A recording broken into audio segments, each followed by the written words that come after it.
A evo Frane, moram i tebe pitati, ti si u filmu, koja je tvoja uloga? Evo, jesam, nije neka velika uloga, kako se zove? Je sad.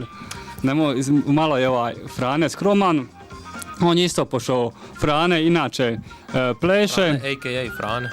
Frane.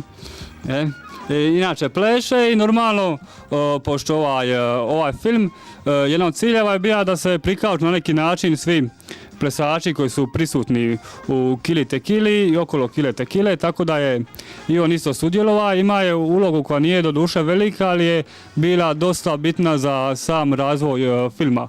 On je glumija Baltazara. Aha. Da. Šta je točno Baltazar? Ja sam ne znam. Baltazar, to je prijatelj od Romea i Baltazar je uz Romea u najtežim trenucima. Na primjer, kad mu je došao reći da je... Da, nećemo sad otkrivati, molim, lijepo, nemoj sad. Dobro. Tako je, to nek bude onako iznenađenje Mali za sve teaser. neka dođu gledati. Dobro, eto, hoćemo malo još zasvirat, pa ćemo se onda vratiti onako sa ovim detaljima, kad je premijera, što, gdje, kako, da slušatelji znaju.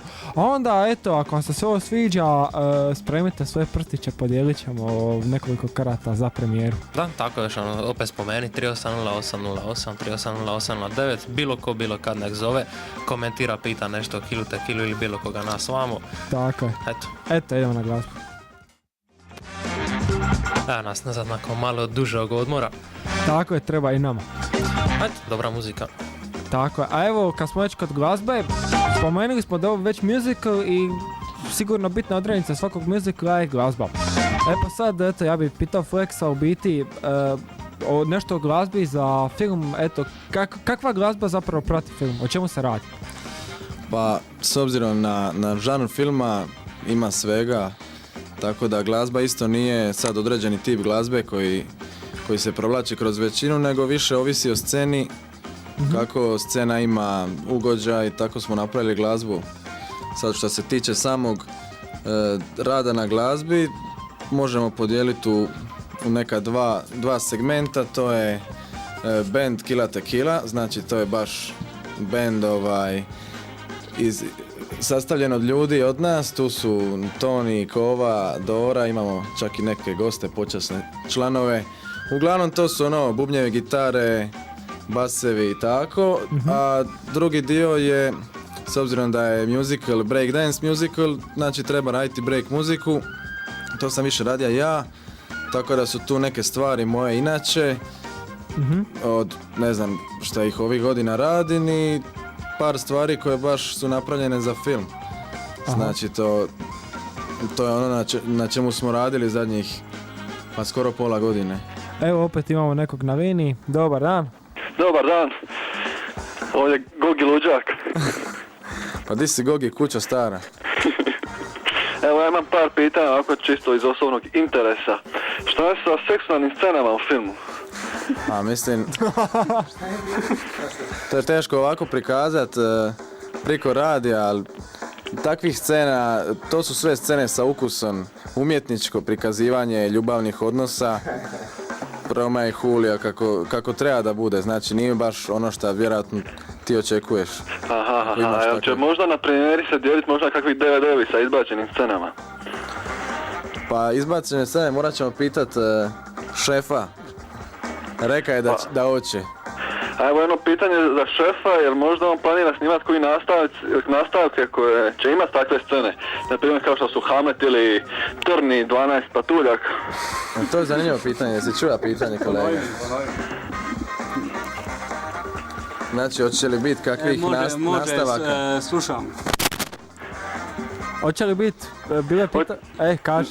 Će li biti nastavaka kao što su Hamlet, Trni 12 patuljaka, gdje će biti nekakvih onako eksplicitnih scena i tako, da onako uži krug gledatelja.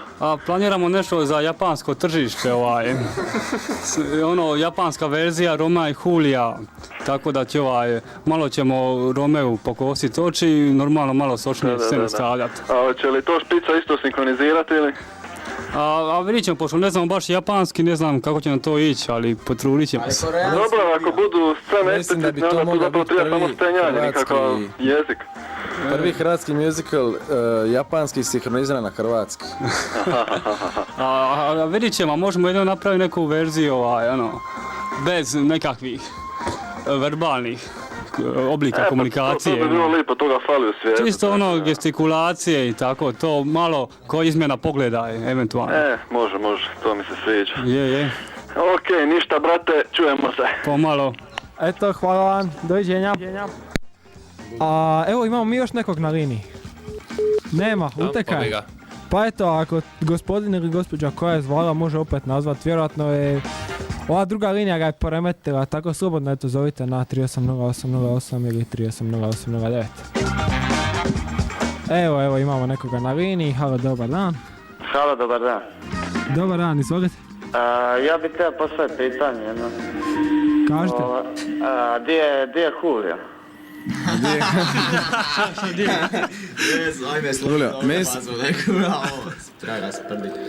Ja mislim da se Julio Pedar nije tija pojavi na radiju da mu je crnjak. Da. Pa možete nešto ovako pisati toga lika, taj Julio u filmu, kakav je? Julio, pa evo, glavni... Šef neka Evo, kaže. čuo sam vaše pitanje gdje je Julio, jel?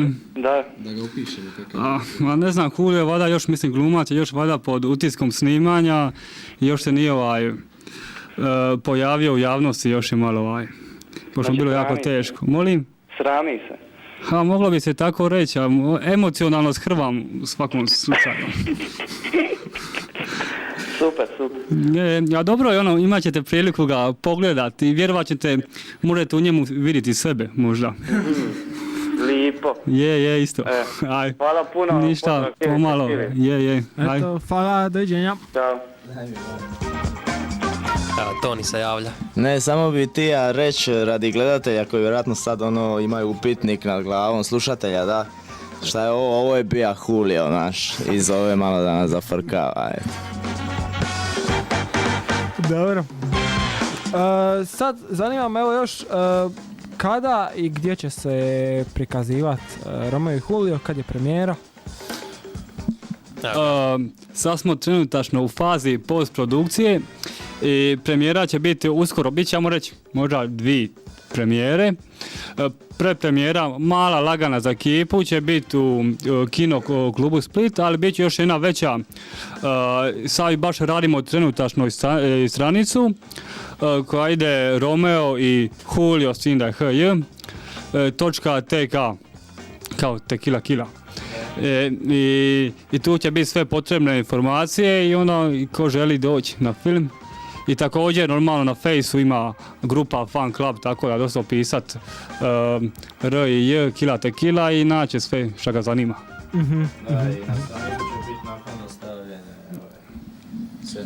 I na stranici će naknadno biti stavljene sve novosti što se tiče točnog datuma premijere i sve ostalo vezano za film.